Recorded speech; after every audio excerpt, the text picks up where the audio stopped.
Krishna Hare Hare, Hare Ram.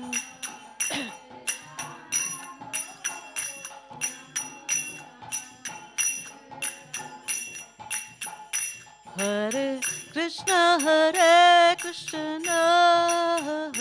Krishna Krishna Hare Hare, Hare Rama Rama Rama Hare Hare, Hare Krishna Krishna Krishna Hare Hare, Hare Rama Rama Rama Hare Hare, Hare Krishna Krishna Krishna Hare Hare, Hare Rama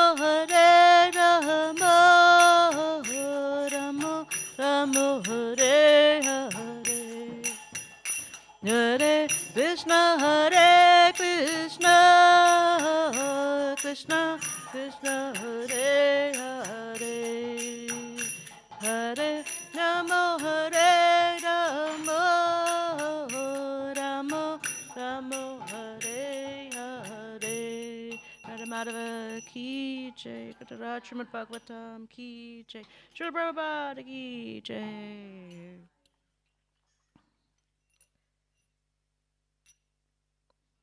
So I think we can happily speak in English today.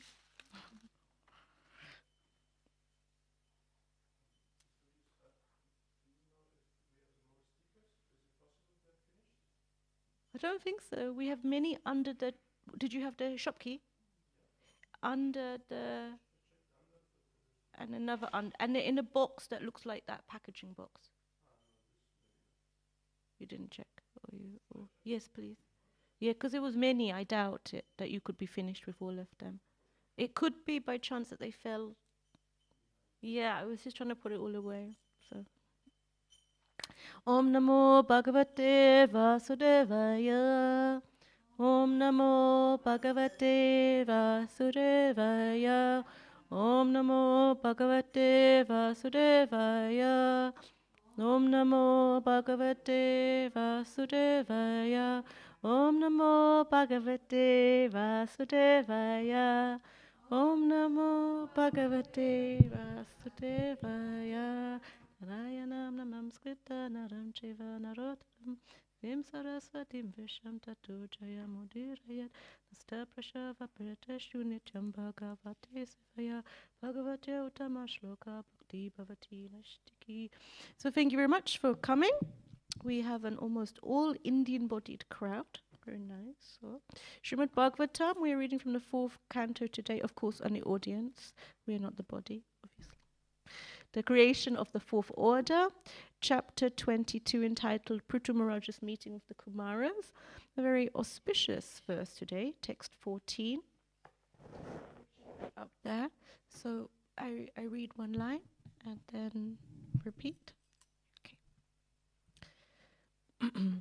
Bhavatsu kushala prashna, bhavatsu kushala prashna, bhavatu kushala prashna, bhavatsu kushala prashna, atmara me shunashyate, atmara me shunashyate, atmara me shunishyate, Atmarame Shunishate Kushala Kushala Yatra Kushala Kushala Yatra Kushala Kushala Yatra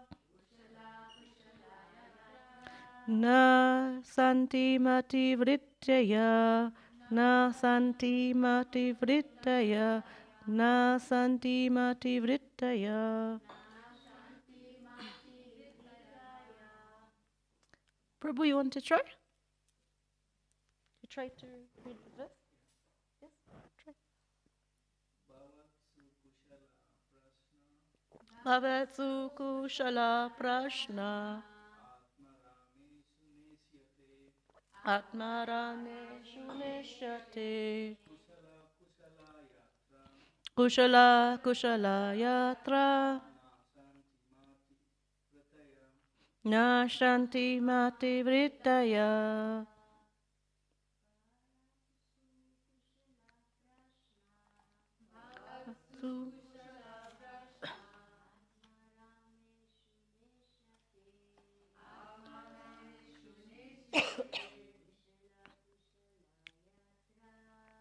Kushala kushala yatra. Na santi mati vrittaya.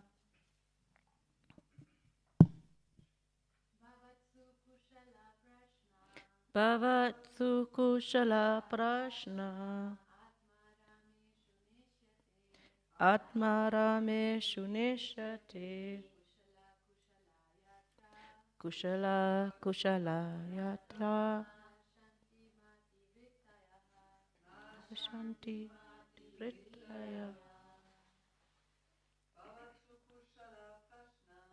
Bhavatsu kushala prashna. Atmarameshu nishyate. Kushala kushala yatra. Na santi mati vrittaya. Very nice. You know what the word kushala means? Good fortune. So therefore we have a nice, because it's repeated 3 times in this verse. It's very nice. Okay. So word by word. Bhavatsu, unto you. Kushala, good fortune. Prashnaha, question. Atma arameshu, one who is always engaged in spiritual bliss. Na ishyate, there is no need of. Kushala, good fortune. Akushalaha, kushalaha, inauspicious. There's akushala, kushala. Yatra, where. Na, never. Santi, exist. Mati vrittaya, metal concoction. So where you see in the 3rd verse it says kushala, kushala, it's where the two in Sanskrit, as far as I understand, when 2 words come together, then one A is omitted. So it's actually kushala and akushala, not kushala, kushala, kushala, akushala. So interesting. Okay, translation by Srila Prabhupada. Pritha Maharaj continued, my dear sirs, a little bit old English, my dear sirs, there is no need to ask about your good and bad fortune because you are always absorbed in spiritual bliss. The mental concoction of the auspicious and inauspicious does not exist in you. So here Pritha Maharaj is again addressing the Kumaras. Purport. In the Chaitanya Charitamrita, Antya Leela 4.176, it is said, Dvate Patra Patra Jnana Sabha Manodharma E Bala E Manda E Sarva Brahma. In this material world, the auspicious and inauspicious are simply mental concoctions, because such things exist only due to association with the material world. This is called illusion, or Atma Maya. We think ourselves created by material nature exactly as we think ourselves experiencing so many things in a dream. The spirit soul, The spirit soul, however, is always transcendental. There is no question of becoming materially covered. This covering is simply something like a hallucination or a dream. In Bhagavad Gita 2.62, it is also said, Sangat sanjayate kamaha. Simply by association, we create artificial material necessities. Dayato vishayan pumsa sangas teshu pajayate. When we forget our real constitutional position and wish to enjoy the material resources, our material desires manifest, and we associate with varieties of material enjoyment. As soon as the concoctions of material enjoyment are there, because of our association, we create a sort of a lust or eagerness to enjoy them. And when that false enjoyment does not actually make us happy, we create another illusion known as anger. And by the manifestation of anger, the illusion becomes stronger. When we are illusioned in this way, forgetful of our relationship with Krishna follows, and by fast losing Krishna consciousness, our real intelligence is defeated. It's quite a long purport, so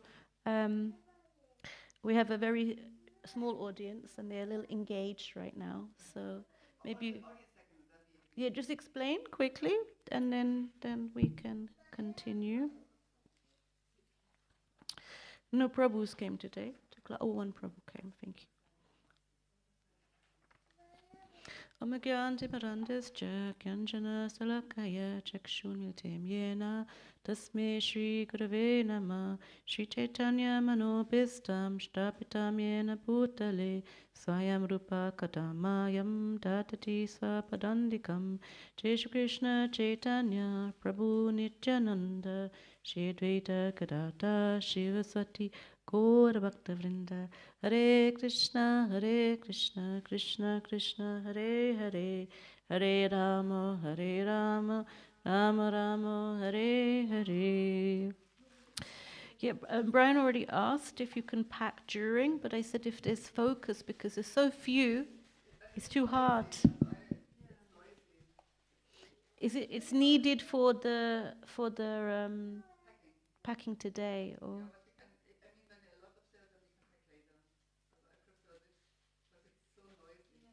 It's really noisy, yeah.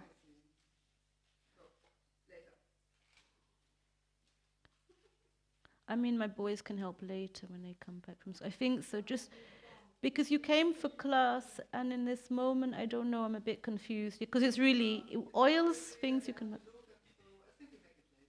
Okay. Yes, because today we need to focus a little bit on inauspicious and auspicious. Yeah, okay, let's stop. Nani will come back to your position. Let's see, because we need some sort of discussion here. Sorry, that goes online. Yeah. Because you'll hear this also, I think, if they pick it up also on the microphone. Okay. What to do? It's just too loud.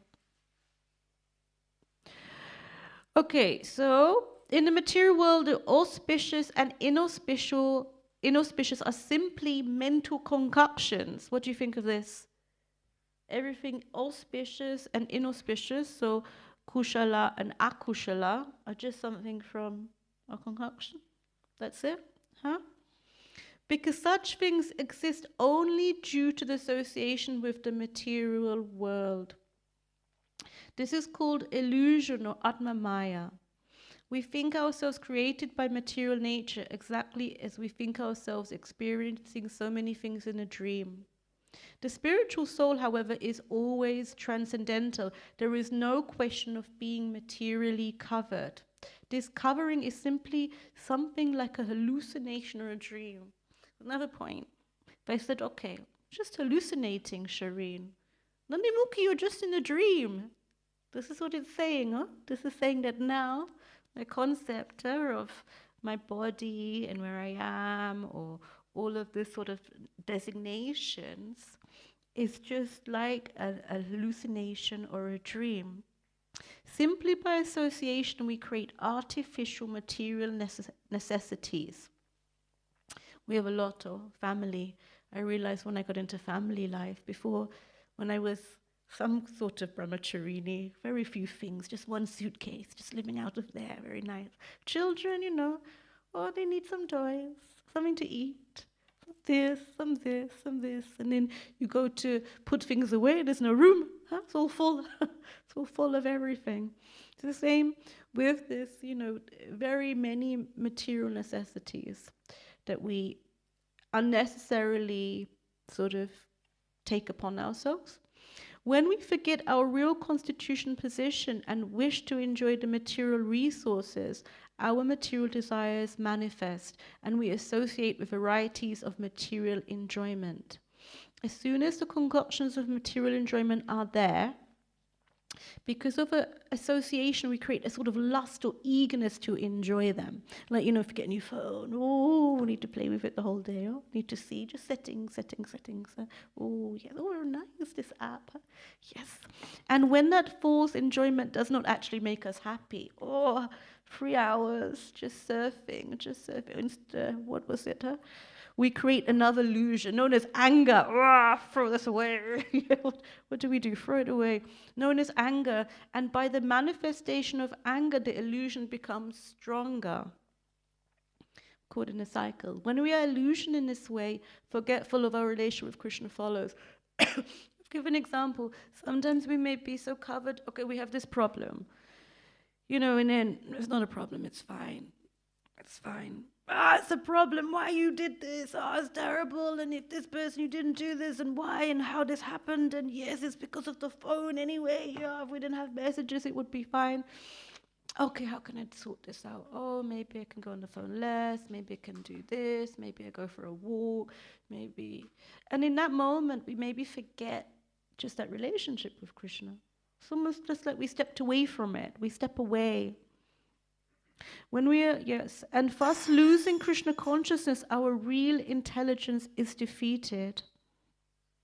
It is in this way we become entangled in this material world. In Bhagavad Gita 2:63, Krodhat bhavati samoha sammohat smriti vibrahama smriti pramshat buddhina sho buddhina shat pratash.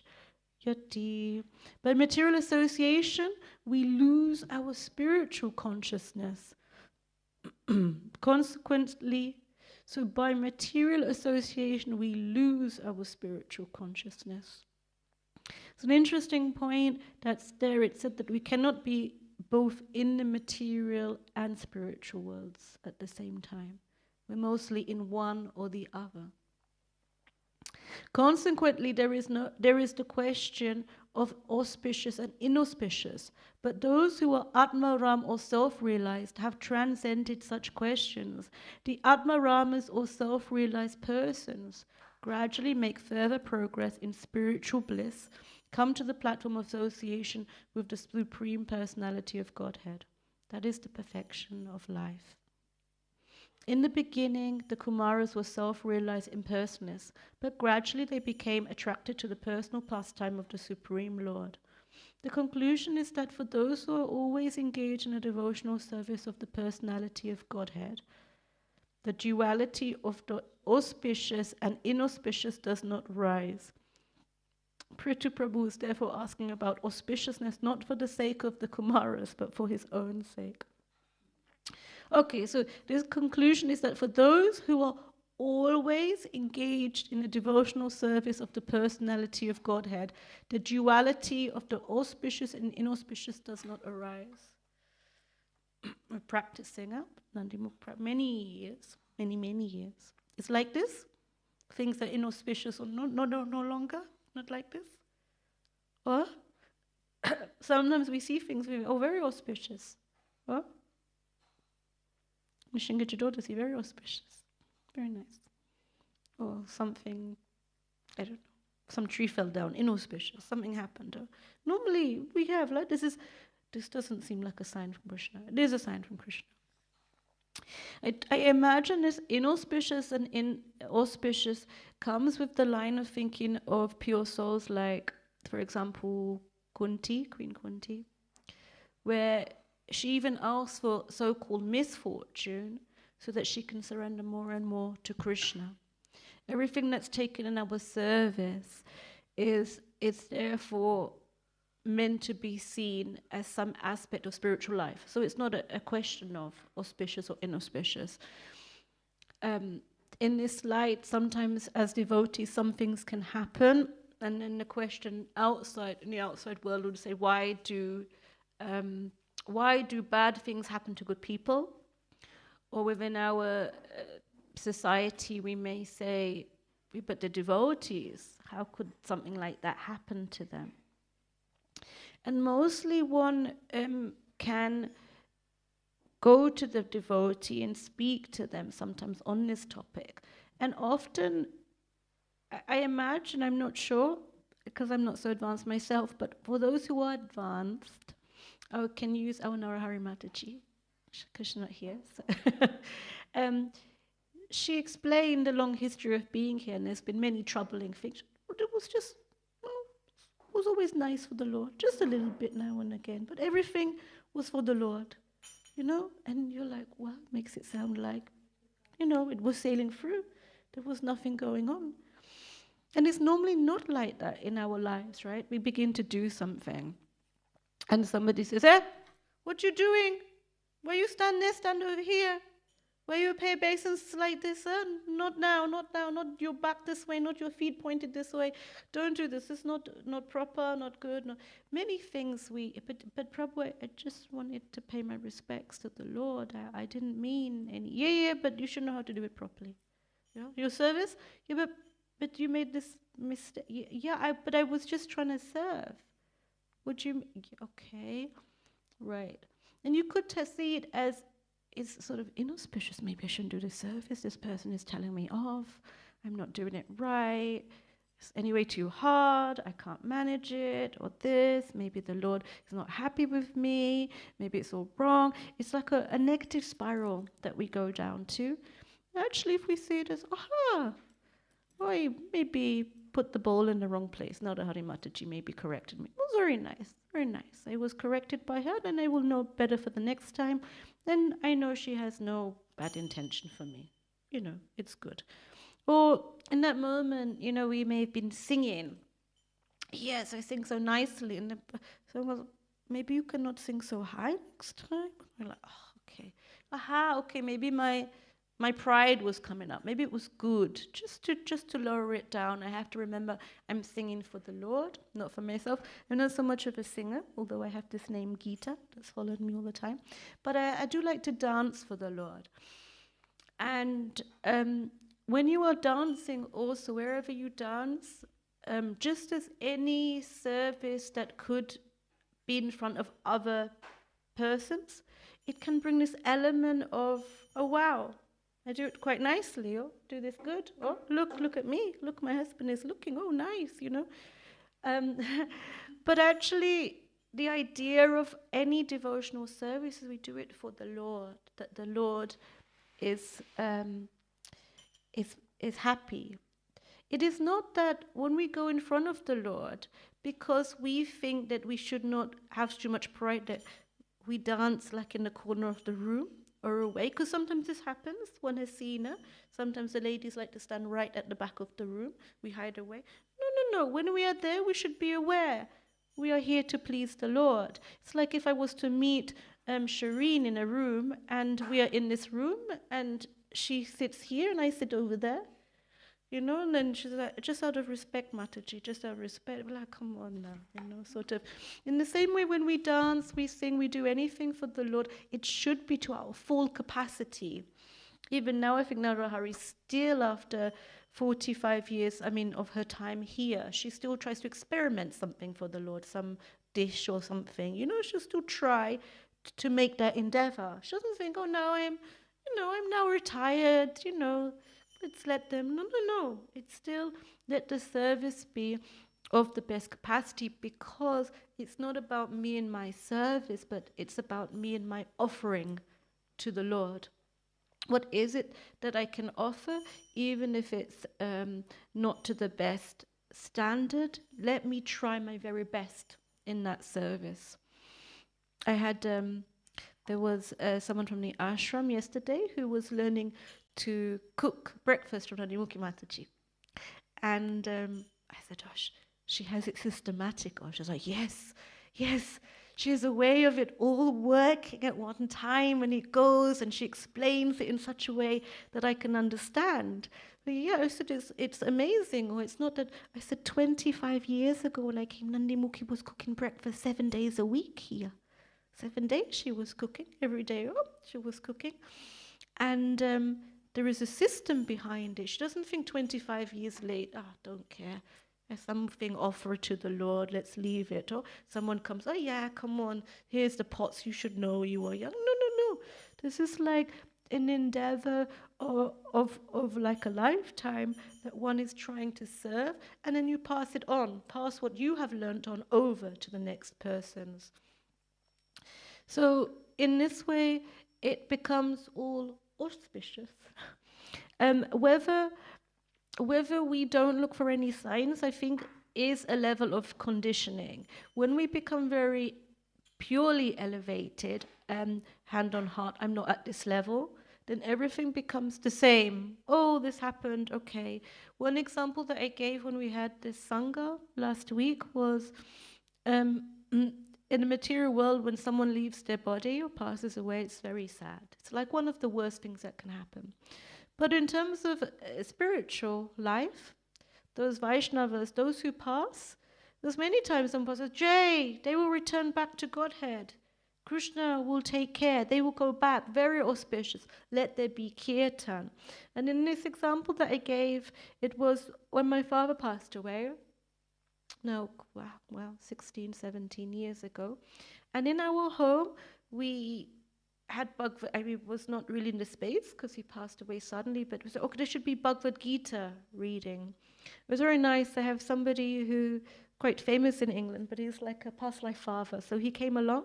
And then there was kirtan, very beautiful kirtan from some elevated souls.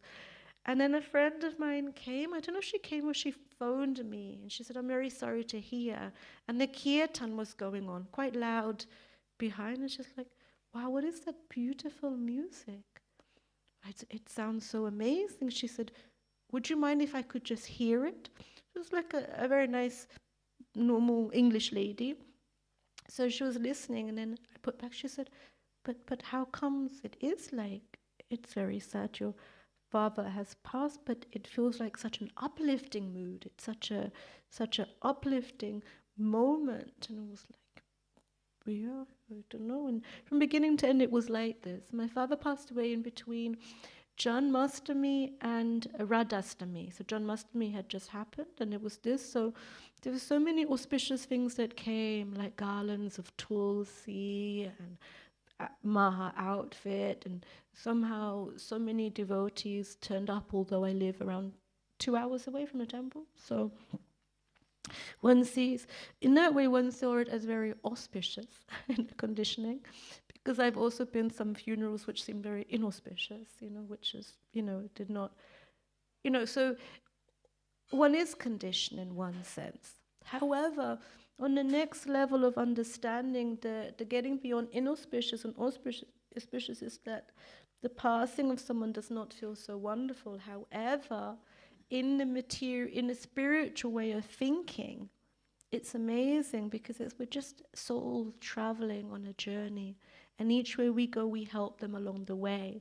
If we allow our lower nature to take over, don't get me wrong, of course there are tears and sadness, and one has to go through the different levels of bereavement, but if that is the only part that you're not able to celebrate that life, to help that life progress to the next level, as described in Bhagavad Gita, then it becomes difficult to really find a way of uplifting yourself in the spiritual life, because so many things will come upon us. So every day, you just walk in and then you stub your toe on the end, you're like, why was it not looking? Where was I not looking? Where is it going? Why was it there? What does it? Blah. And in that moment, okay, it needs to come out. Like, okay, it just is what it is today. Today I was planning to go for a walk. Now maybe I just sit here and read. There's always ways of turning it, right, into the other dimension. I was also like, I give an example. You said suddenly, I think you told me somebody reported that the exams for, she's a medical student, Shireen, were too easy or something, and then they suddenly made them very hard or really tough. And so at the beginning, you could feel this sort of state of panic, like, my goodness, you have to study. It's already studying hard enough, and now you're studying double hard. But hang on a minute.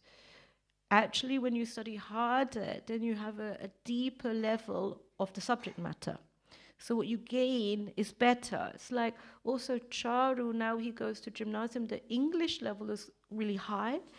And again, we had panic level a few weeks ago because his marks were like, wow, he cannot manage because very high standard, apostrophe, proper English, having it proper. But after we got to, well, it was nice, Charu, you'll be able to speak proper English, not just English as a foreign language, but then one can articulate oneself then very well. Same with our spiritual life.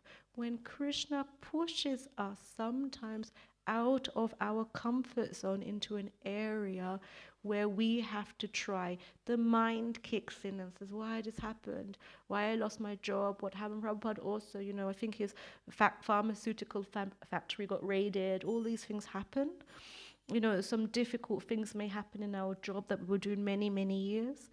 We can say, oh no, now I get depressed, now this was it, Krishna doesn't love me. Or we see, what is the arrangement that Krishna has given me? Or you also come, Mitravina, thinking of you, because change a lifestyle after 25 years you were doing your state work as taking care of children very nicely. But Krishna pushed, in one sense, gave an opportunity rather than, one could see a calamity, an opportunity that actually maybe I need to strive for something else in regards to myself and my spiritual life. Maybe it may work out at the beginning. These things are quite difficult. I was working for 10 years before I decided to come and live in the temple. And I remember calling my mom, Indian Gujarati mama, Mama, I had a dream. I'm going to go live in Germany in the temple. She said, okay, if your heart is there. I was like, whoa.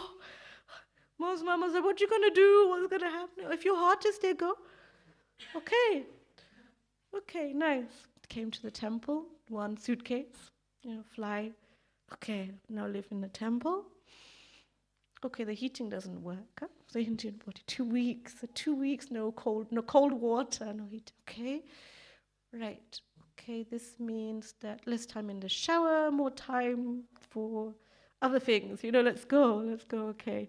And then also more this feeling, I'm a renunciate now. I'm a brahmacharini. We live in such a way. But what does it mean? What does this life mean to me? Oh my goodness, I'm suddenly cold. I cannot think properly anymore. I'm suddenly hungry. I don't have my mama's cooking, or I cannot function. Is it like this? No. Okay. It's prasadam, a bit different to what I'm used to. It was quite rich back then. I was used to actually more simple. It was a lot of paneer. I don't know, Okay, let me try to honor this as prasadam. Let me take, this is actually directly offered as mahaprasadam. Let me take this on board. It's cold, so I have to move about a lot. Okay, I want service. No, you can. No, I cannot sit in my room. It's freezing, Just give me something to do. The body is moving. I'm engaged. Okay. Of course, luckily, after 2 weeks, it came back. That was long enough. But some aspects in our life are given to us because one wants to push us closer to the Lord. I also thought, okay, maybe it's a bit too much. Being in the ashram, and then Krishna arranged a nice husband to marry, And in this way I thought, okay, now I'm married, but okay, will that change spiritual life? If I choose to. If I get caught up in all these material necessities, I need this and this and this. Remember my husband asking, oh, you need many saris. I'm like, I'm from Gujarat. They send me 50 saris. That's already too much, What should I do with this, And even then I had to beg them, nothing expensive, just cotton, please, would be nice, already should give some away. Or like this. So Krishna naturally gives, so one was not looking to fill it up, the bank balance or what to wear or what I do, but Krishna naturally gave in this way. And the inauspicious or auspicious part was like this. One can say you have a lot of clothes, very auspicious, a sign of wealth. Or one can also say inauspicious because you have so much washing to do. And you know where to put them. So what is this? Pushed away from all of this. The main focus for myself has been inauspicious or auspicious talented or without talent, let me try to serve the Lord. So when we're given an opportunity to do things, for example, back then there was no treasurer, and I'm a trained designer, went to art school. I like numbers, but I was like, I prefer not to do this service. But there's nobody else. If we say, then you need to, you should try to, okay, then for the Lord, let me try to give it. Was it hard? Yes, incredibly tough. But you do something which is not really your nature, because in such an environment, and Dharma Council explained, in such an environment like this, you have to be like a Kshatriya Vaishnava type to protect the Lakshmi, because people just want to take it in all directions, so you have to really know, and fight your grounds. And I have different qualities. So one continued, but it was either way, whether I can or cannot, let me try at least to serve the Lord. I tried to be a pujari. I remember my dear husband said, "You're not a pujari." I said, "Yes, I'm a pujari. I'm second initiated pujari." Okay. And then I realized after some time, I don't have that concentration. To be in a pujari, you have to be very detailed and into such details, systematic and in those ways. And I am not like this. I have a systematic way of approaching, but I need more of a creative outlet. Yeah, some sort of like this. So but one can still do it, whether one serves the Lord. And it's a very nice service to be near the Lord. But still one tries to find which way. I'm definitely an example of a devotee who didn't just come in a temple and was like, oh, that's a perfect fit, it's nice. Came and I was like, okay, everything is wonderful here. Oh, it was a little difficult with friendships, a little difficult with the service, a little difficult with the culture. It's like British Indian is very different to German culture, So, and I remember at one moment I also thought, this is not working, maybe I should leave. And it was again our Nandi Mukha, can speak about her freely because she's not here at the moment. So she said, no, we stay. It may be different things, it may be different, but we stay and we serve the Lord. Bas. That's it. That's all we do, we serve. And she said it she was in the kitchen, it was, of course, cooking breakfast, She said it, and then she was finished, she had to go off then to do her service. It was quite a bus, But it really had this impact on me that actually, no matter what, this way or the other, we continue to serve the Lord. And after some time, most of it for me didn't come straight away. After some time, one can then with consciousness think, aha, maybe this happened because of that, and maybe because of this. Suddenly my personality a little bit at least got rounded off, I am a little bit speak to the point. So this can be a little bit too much. So now I try to be a bit more flowery in my speech. It's not flowery meaning not truthful, but one has to be a little careful. I was not careful at the beginning, If something was wrong, it's wrong. Right, wrong, it's like this. So somehow in my working life, this worked out always fine. As a designer, if something is in the wrong point, I can correct it. It's wrong, move it. As a manager in a charity which I was working, something was not right. We fight for the rights of that person. And then these qualities came in a temple, and whoa, Mataji, you cannot speak like this. You cannot do this. You cannot. And I was like, but hang on a minute, it worked. For the first 30 years of my life, why is it not working now? And my husband tried to tell me, yes, but it's spiritual quality. You're trying to say I'm not a devotee, I'm trying to serve, you see. And I'm like, oh, okay. No, but I'm, yes, we hear. Yes, but it's not right, and we have to, yes, we understand, but being a devotee is not about being right or wrong. That's not your goal in life. That could be your goal in material life. Being a devotee is about just serving the Lord. Just serving the Lord despite any external situation. Just serving the Lord despite the good or the bad things that come along. Like for me, it was very nice to go on the altar once a week. I haven't been able to manage this. Sometimes it's very nice to have that. But one time I was quite sick and I had to go because there was nobody else. So I went, okay, I'll just get through. It's for the Lord, I get through. And then I was always during the service, I found and I had a cold, so you're a little bit blurry, and I saw an eye of Chota, the small Utsava deities of Nishingadev on the floor, and I'm like, no, it can't be, not today. Like, today I'm sick, I must be seeing things. And I went down, picked it up. It was really the Lord's eye, and I looked up. He didn't have his eyes on, and I was like, okay, that means I have to put him on. With my hand was a bit shaky, and a bit, I was like, okay. I was like, what are you trying to say to me, Lord? Like, now of all days, it never happened to me in all the other years. I have to put your eye on it. It should be perfect. Like, okay. And I remember the first time I tried, and it was just like, because it's tiny, right? It's like 3 millimeters. And then again, and on the third time, I thought, aha, this is it. You're trying. It felt like that I give my everything. My everything is given. Not just that moment where I am happy and well rested, I give, I'm nice, but everything of us is given over to the Lord. That's the inner quality of development. The false ego protests at that time. No. The mind kicks in. Oh, what's it? No, but on an inner way, our endeavor to serve the Lord is to be 100% eventually with it, to the point that this inauspicious and auspicious things don't work.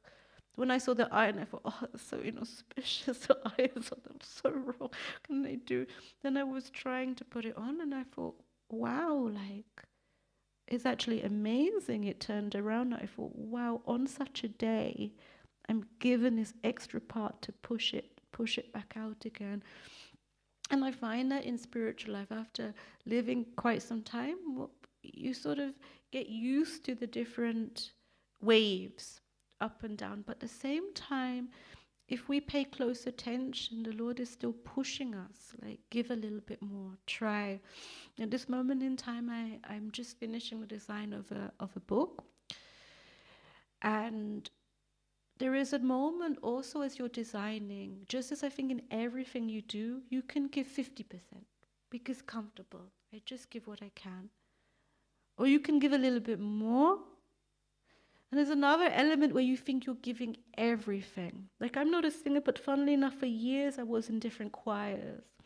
And the music teacher said to us, the sign with the choir, the one who led the choir, the sign that you know that you have sung well is when you've sung afterwards, there should be some level of tiredness there. Because you've given what you have to give. You may be uplifted, but you should put your whole endeavor into it. It's the same when we serve the Lord, not just physically, not just with heart or with the mind, but all of it combined to give over what we can. And I find at moments I'm also, oh yeah, come on, nobody sees it all. So anyway, it's just my thing. The Lord sees every measure of what we give. He's grateful for every measure. It's not like he's judging us. But that time of surrender, when we give everything over and we keep doing it, I think at one moment then it falls out of place, inauspicious or auspicious. It means that when we are transcendently situated, whatever happens, it's okay. It's not that it's egal, it doesn't matter. But it's all part of the Lord's journey and our path to him and serving him. This would be a nice end destination, right, to get that everything is sort of okay. As a child, I was really a little disturbed because they always used to talk about this shuk and dukkha, this sort of happiness and distress being one. And I was a child at this age, I was really confused. How is happiness and distress to one? It's not. You're happy, you smile. Or distressed, you cry. I mean, it really baffled me. I was... and it also disturbed me a bit because they spoke about it often. And when someone's telling you something, nobody asked me, did I understand? Well, no, I don't understand. And as a devotee, I still put my question, can you explain it to me, happiness and distress being one? And that was the point. Some part of, I don't know, the philosophy I had, it was trying to be a little bit too impersonal, so it's all one on one level. But it's not about that. I think it's on the same line as inauspicious and auspicious. At one moment, they don't no longer play a part in our consciousness. It's not that everything is neutral, right? It's the fact that it's not like a high and low, it's sort of happiness. You're happy. And generally as devotees, Prabhupada, with the chant and be happy, even in downsides, like I said, with the funeral or things like this, there is still auspiciousness in what goes on. We had a Prabhupada disciple, I think Nikalananda Prabhu, who died maybe quite some years ago, maybe 10.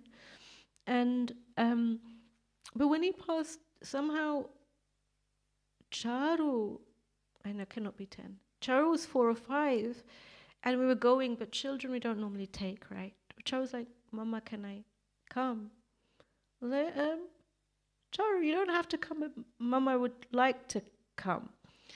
Okay, it's a very soft child. It's not a hard child, our Charu. So when I asked, and someone would, why not? It's auspicious because it's a Vaishnava and we would do spiritual activities. And on a mother point of view, I was like, okay, it's maybe, I don't know if it's auspicious or whatever, but it's a Vaishnava and a Prabhupada disciple. Let's see. Let me explain to him what he'll see, what happens. And then he came along and, as a curious child mind with kirtan going on, he looked. And then he said, yeah, but Mama, he's not here. Okay. But maybe some part is still connected. It's like, yes, Mama. And then there was kirtan, that the few devotees that were there, that we did.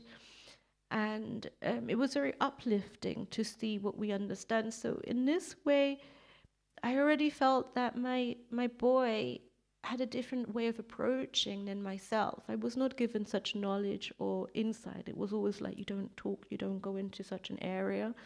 Don't get me wrong, of course, we did the normal things after we came back. We bathed or whatever, you cleanse yourself or whatever else. But on the same time, it wasn't this mentality of that this is all terrible. It was a different mentality of, aha, Mama, I get it. This is the body now that's left, but the soul is gone, but we still honor the body, but actually it's not there. So it was quite amazing, sort of this sort of mentality.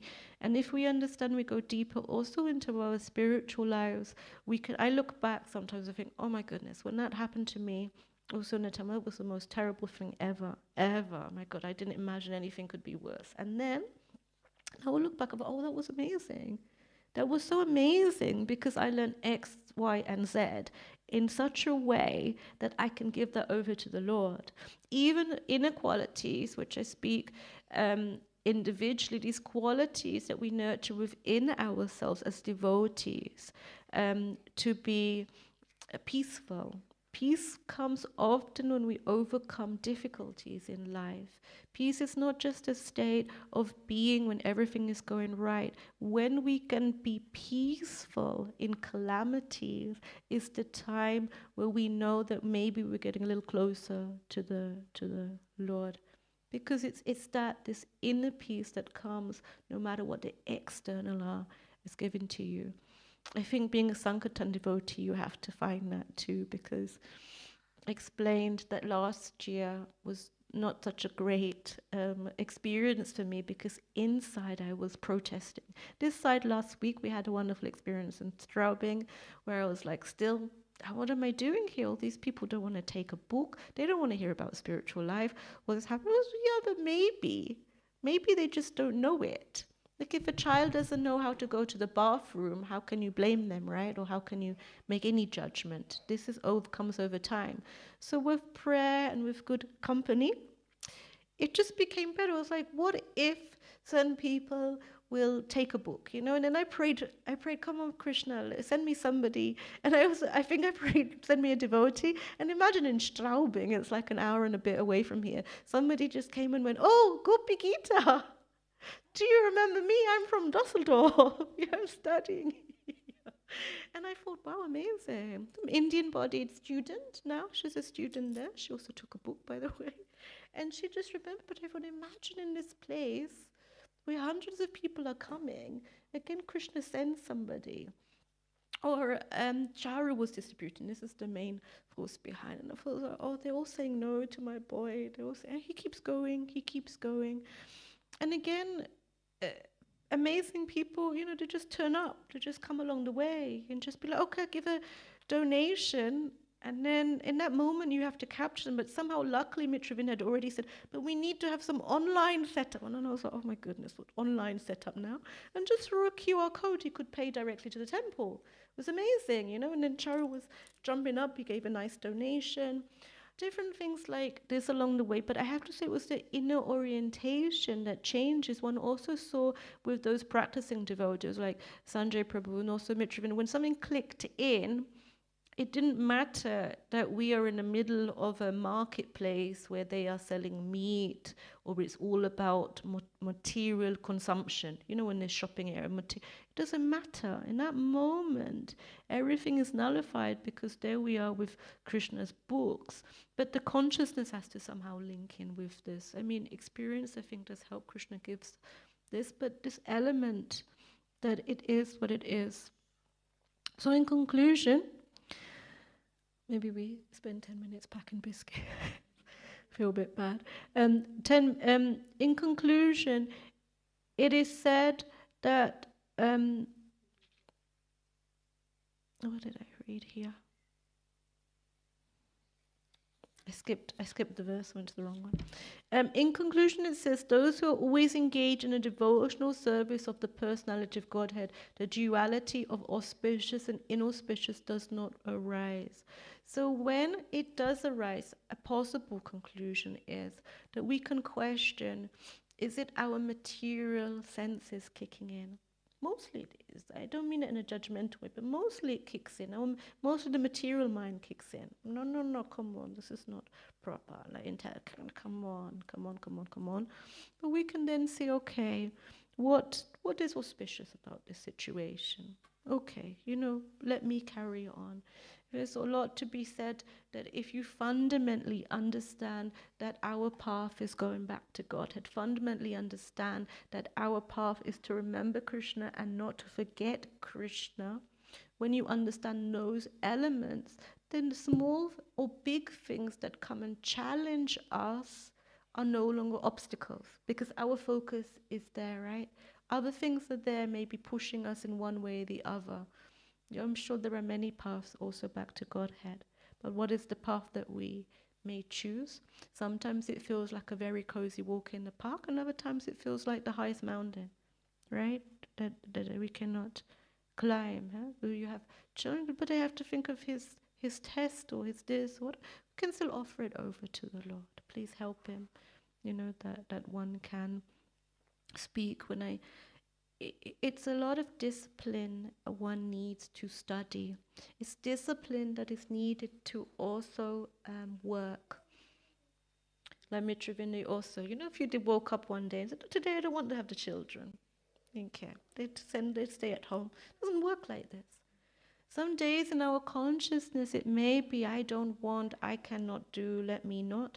But when discipline kicks in, we say, no, actually, we have a sadhana. We want to use this for Krishna. Then we carry on. Is it our view to try to sort of purify or make it better? Yes, that's our job. It's not that we just go with the sense of duty. It's that element, right? Let's do it also for the Lord. Shireen, and she said, should I give it up and come to the temple? No, come on. Please try to, everything that you do as an offering to the Lord.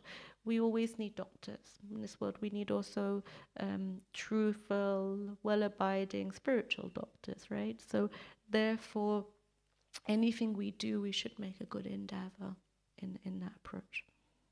Any questions on this? Sharina, wait for a question. For years, she used to be our internet question. She was studying, and then she would write on YouTube. Can you ask this question? Oh, she has a question. Oh, I need to give you a microphone. Okay. It was about the auspiciousness and inauspiciousness. So, like, sometimes something auspicious happens, and then it's difficult to, for like, for example, like a cat crosses your road. Like Yes, black cat, yeah. And then you're just like, okay, so how do I make sure that it's, like, in my mind that I can, like, how do I know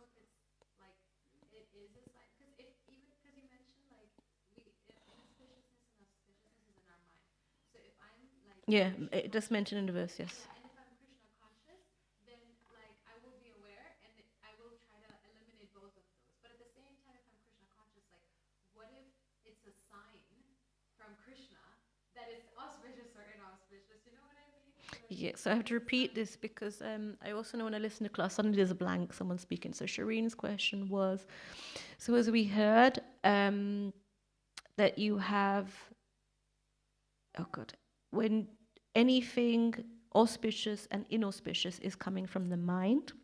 In the verse, they use the word, they're simply mental concoctions. Yes? So we've read that. And as a devotee, we may be able to, what did you use the word? Like, you may sort of balance out inauspicious and inauspicious and auspiciousness. But how do we know if something happens that comes along, and it's actually a sign from Krishna? You know, is it that we then, this is the point that we don't become impersonal, right, with our dealings and what goes on. There's also certain elements of realizing. But on that element, if something happens that is amazing, you know, may embarrass you now and say someone comes and says, this is the dream person I want to marry, you know, it's so auspicious, yeah. Then you pray. You pray to the Lord. Krishna, was this a sign from you? Or was this just what my own desires manifested somehow, right? So Krishna, you pray. And then you maybe repeatedly pray until it comes like, please, can it be very clear if this is the sign of what's meant to be? That's one element too. And also, it's not that we don't get elate, you know, so like joyful, something happens, like, yes, wow, it's amazing, you know, I get to sing for the kirtan, wow. It's not like, oh yeah, today I sing for the kirtan. You know, it's like, it's actually, you put your heart inside of it. It's also we cannot, oh, my car crashed, I don't have anything to travel with. You're not like, oh, great, my car crashed. It's artificial, right? It's artificial. But one can maybe say, okay, so this was a little tough to take, but maybe Krishna wanted to take that away for some sort of reason or other, but let us see what it meant. Like in 2000, oh, I forget what year. But anyway, in July the 7th, after 9/11 happened in America, but July the 7th in England, there were the bombings then in England. And I wanted to have a job in a local gallery in London. And I'd planned it. I think it was the bus 17, I forget. But it was this bus that would have taken me there. And I was very geared up. But I didn't get the job. So I had to stay where my job was. And on this bus was one of the bombs. That when they planted the bombs just at working time, so just as we got to work, right, just before 9 o'clock, and it exploded, and many people passed away on this bus. It doesn't mean that I would have been on this bus, but I think back of how the Lord gives an arrangement.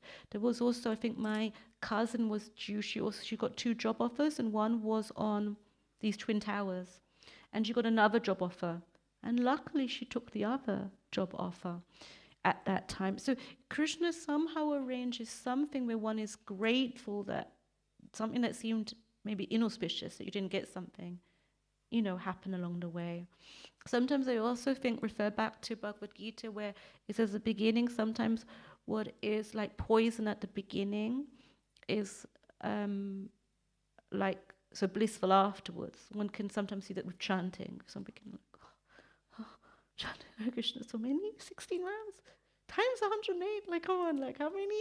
It's, you know, like, and then afterwards, when one has an establishment of chanting the Hare Krishna mantra attentively, one has bliss. Other times, one sees something as, it says, at, like nectar at the beginning is in poison after. I've had that experience also. So, wow, amazing, this happened, and afterwards you're like, oh no, it's not good. Could even be that you just ate something which was completely full of sugar, and you're like, wow, so good, waited for this, and then 2 hours later, oh, what's going on?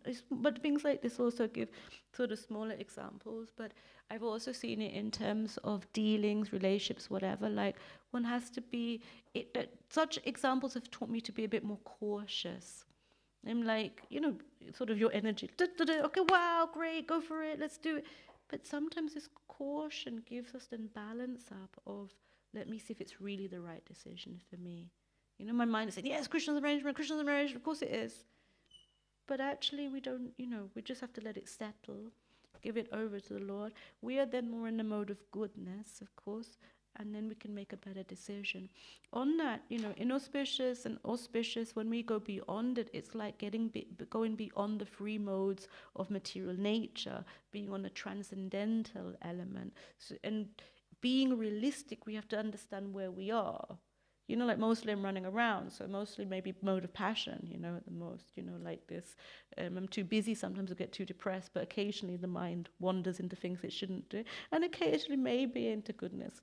Transcendental, well, okay, maybe just maybe, but those moments I think are so transcendental that you're just in that blissful moment, like in a kirtan, that you've just lost yourself, or that, for me, sort of dancing and you forget where you are almost, except that you feel that maybe the Lord is with you.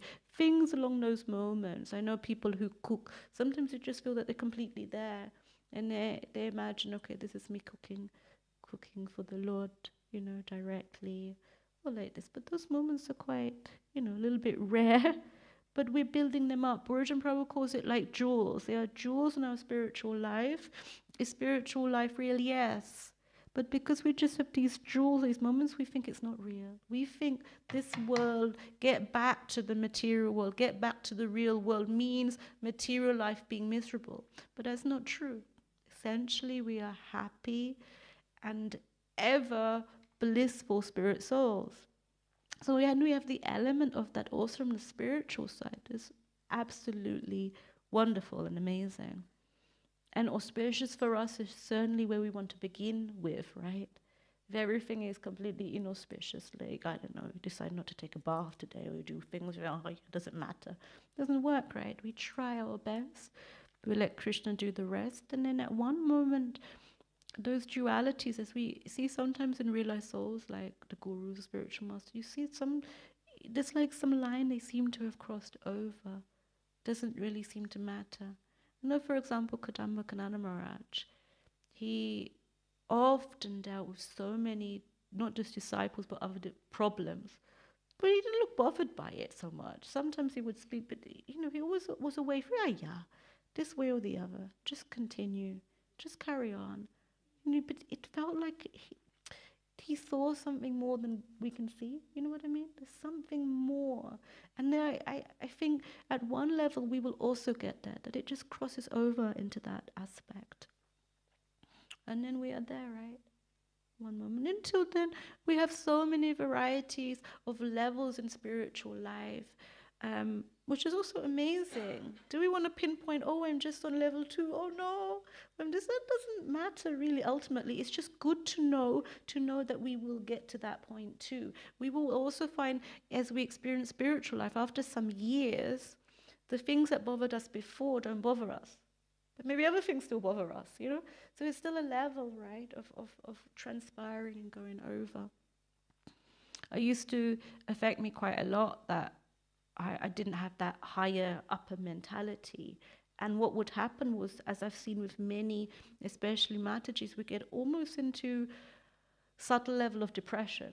Meaning, I can't do it anyway. It's anyway useless. Okay, what do you want me to do? Okay, let me do that. Oh, God, anyway, what's the point?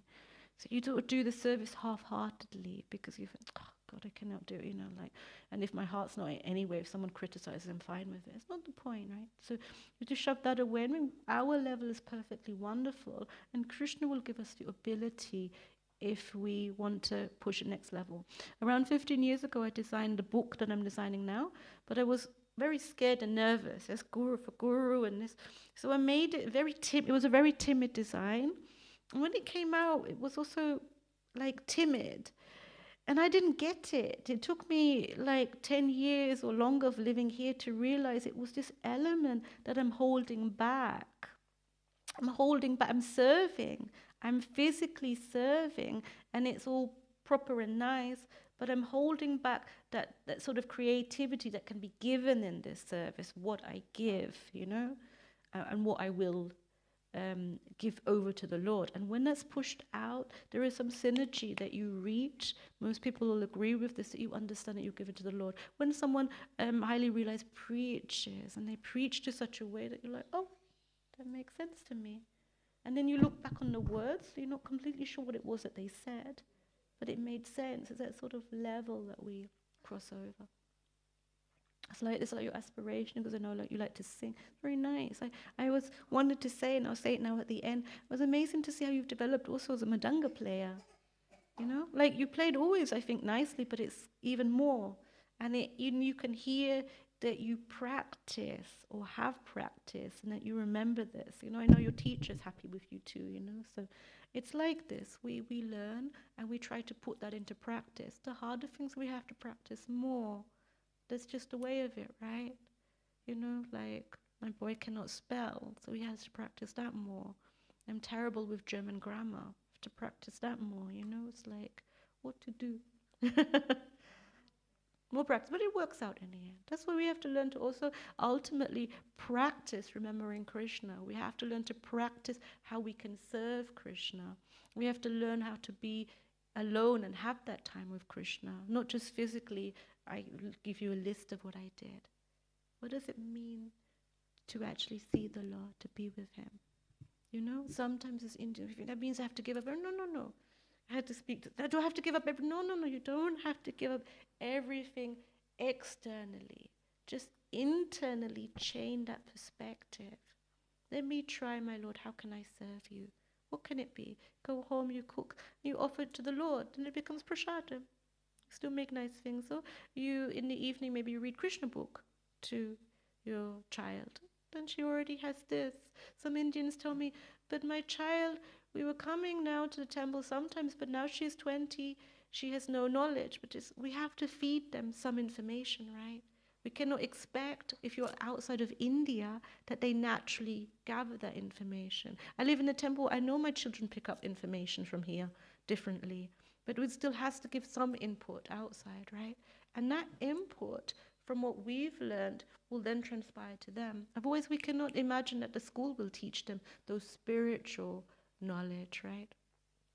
You know, she's a very beautiful young person. At this age, she's ready to listen. Oh, Mama told me that story of Radha and Krishna. Tell me that story of Ramayana. When they are teenagers, they are, you know, unless you've already given them some information. Yeah. Hare Krishna. Srimad Bhagavatam ki jai, Srimad Prabhupada ki jai. Thank you. Jai. It's also a little, it was like a, oh, wait until it's off. Someone who knows how to turn off the microphone? Oh, no. Microphone, yes. Oh, microphone.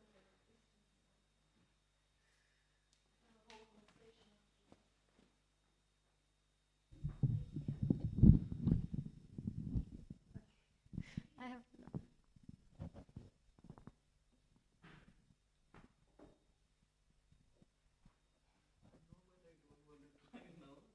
You know? Let's say Or maybe you can try it. Maybe Prabhu knows, he says. Oh, yes. You can try it for sure. Hare Krishna, Hare Krishna.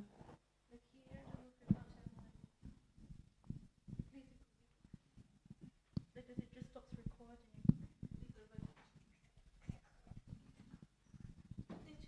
Haribo. Someone, please. Welcome back to my channel. Yes.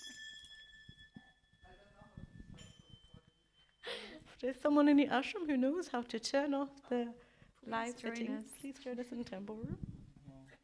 Because it could be here, but I don't want to touch it. Please do whatever